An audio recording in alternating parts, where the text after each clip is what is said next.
Semangat pagi Indonesia.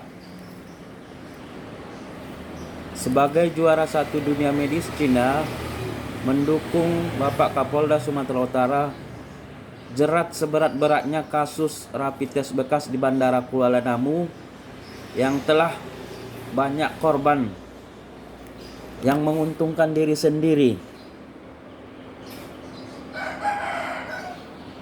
Para pemirsa di rumah pun dimanapun berada, berita yang sedang hangat di masa pandemi COVID-19 masih saja meraup keuntungan yang besar untuk memperkaya diri di sela-sela COVID-19 saat bulan Ramadan ini. Hal tersebut terungkap saat konferensi pers yang dilakukan Mapolda Sumatera Utara Rabu pada tanggal 29 April 2021 sore. Dijelaskan bahwa mereka menggunakan stick yang bekas, yang baru dan juga baru selama masih ada stok stick yang bekas akan digunakan terlebih dahulu. Selama 4 bulan mereka kerjakan.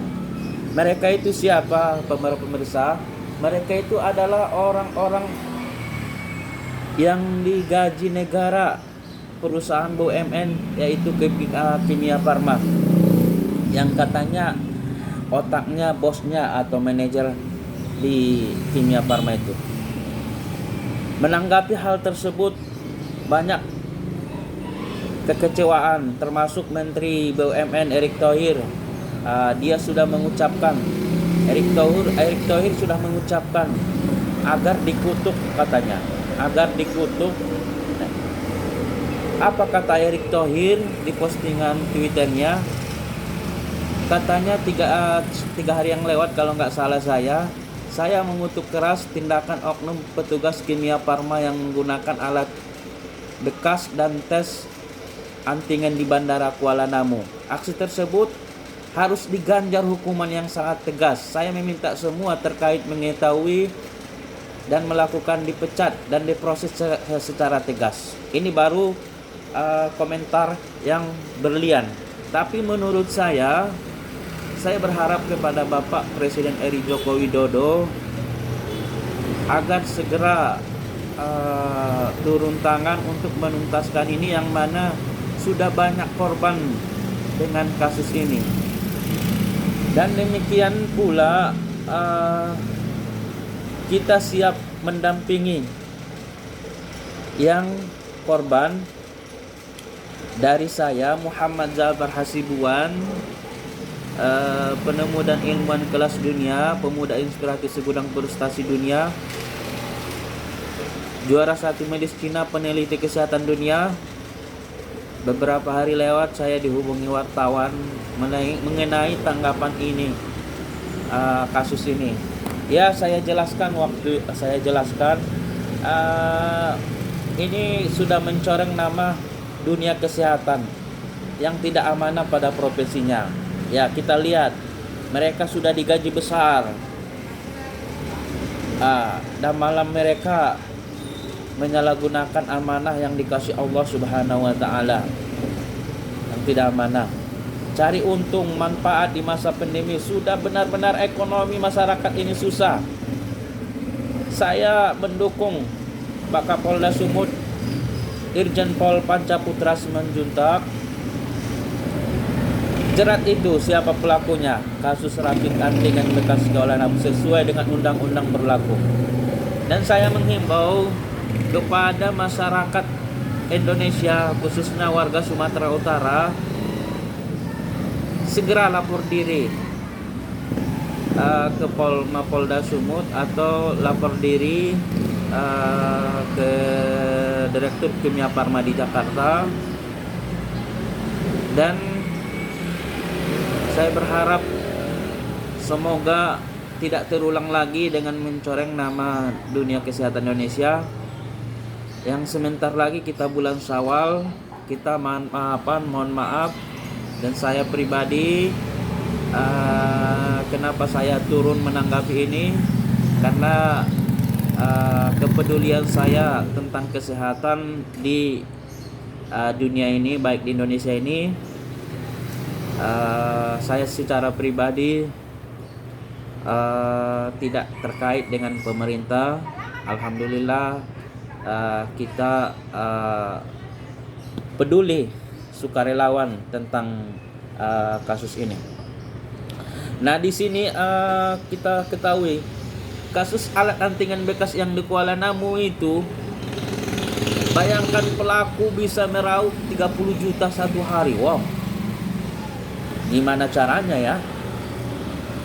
Polda Sumut terus mendalami, saat ini terus mendalami kasus penggunaan alat tes bekas itu.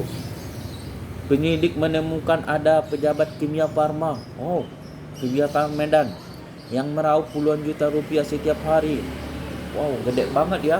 Gaji siapa yang 30 juta satu hari? PNS saja nggak ada seperti itu ya. Kapolda Sumut Irjen Pol Pancaputra mengatakan, ini namanya Kapolda yang diacungi jempol. Ini adalah prestasi Bapak. Saya bangga kepada Bapak, sudah berani menindak tegas pegawai BUMN. Katanya pejabat itu adalah pelaksana tugas Business Manager Laboratorium Kimia Farma Medan. Wow, kayaknya besar gajinya ini ya. Katanya laki-laki berinisial PM itu mendapat untung sampai 30 juta per hari. Wow. Penggunaan alat tes antingan bekas temuan ini adalah hasil penyelidikan di Krimsus Polda Sumut. Mantap. Pak Kapolda juga membeberkan PM melayani tes antigen rata-rata 250 orang tiap hari. Akan tetapi PM hanya melaporkan sekitar 100 orang kepada pihak Bandara Kuala Namu dan pusat kantor Laboratorium Kimia Farma Medan. Kemudian sisanya sekitar 150 pasien merupakan keuntungan yang didapat PM dari hasil penggunaan antigen bekas, di mana rata-rata dari keuntungan penggunaan antigen bekas yang diterima PM sekitar 30 juta per hari, kata Pak Kapolda kepada awak media di Mapolda Sumut Kamis 29 April 2020 kemarin. Dari pemeriksaan para saksi, polisi juga mendalami para pelaku telah menjalankan tindakan lancung sejak Desember 2020. Para pelaku merupakan karyawan Laboratorium Kimia Farma Medan. Kegiatan itu merupakan mereka lakukan sejak tanggal 17 Desember 2020 dan diperuntukkan untuk swab di Bandara Kuala Namu yang menyuruh melakukan pendauran ulang atau penggunaan antigen adalah PM, kata Pak Kapolda kita. Mereka mendaur ulang alat tes antigen di Bandara Laboratorium di Jalan RA Kartini 1, Kelurahan Madras Hulu, Kecamatan Medan Polonia, Kota Medan. Kini 5 orang telah ditetapkan sebagai tersangka termasuk PM yang katanya umur 45 tahun. Wow, masih muda. Selain PM ada SR, umurnya 19 tahun, yang berperan sebagai kurir laboratorium. RSR berperan mengangkut alat tes antigen bekas di Bandara Kuala Namu ke Laboratorium Klinik Kimia Farma Medan. Ia juga membawa kembali alat antigen yang sudah menjalani daur ulang ke Bandara Kuala Namu. Kemudian ada karyawan yang tidak tetap kojol-kojol itu tidak tetap di Kimia Farma berinisial R, umurnya 21 tahun, menjalankan tugas sebagai admin hasil tes antigen di posko pelayanan pemeriksaan COVID-19 di Bandara Kuala Namu. Sementara pelaku yang berperan mendaur ulang alat tes antigen bekas itu adalah DJ umur 20 tahun, masih muda ya. DJ sehari-hari bekerja customer service di Laboratorium Kimia Farma Medan. Bayangin. Selanjutnya ada M, katanya umur 30 tahun, karyawan bagian admin Laboratorium Kimia Farma. M bertugas melaporkan hasil antigen Kimia Farma Pusat Medan Dan polisi menjerat para tersangka karena melanggar pasal 98 ayat 3 JO, pasal 1196 Undang-Undang nomor 36 tahun 2009 tentang kesehatan. Jadi 5 tersangka itu terancam pidana penjara paling lama 10 tahun dan denda paling banyak 1 miliar. Apa mungkin ya 5 orang pelakunya? Secara analisis saya, no, tidak mungkin. Para pelaku juga berpotensi melanggar pasal 8 huruf B kecil, koma D buka kurung D kecil dan E kecil JO pasal 62 ayat 1 Undang-Undang nomor 8 tahun 1996 tentang perlindungan konsumen. Aturan itu memberi ancaman pidana penjara paling lama 5 tahun dan denda 2 miliar. Direktur Utama Kimia Farma Diagnostika Adil Padilla Bulgini mengatakan saat ini pihaknya tengah melakukan investigasi bersama dengan pihak aparat penegak hukum terkait hal tersebut. Kami mendukung, katanya, investigasi yang dilakukan oleh pihak berwajib terhadap kasus, katanya dalam keterangan tertulisnya. Nah,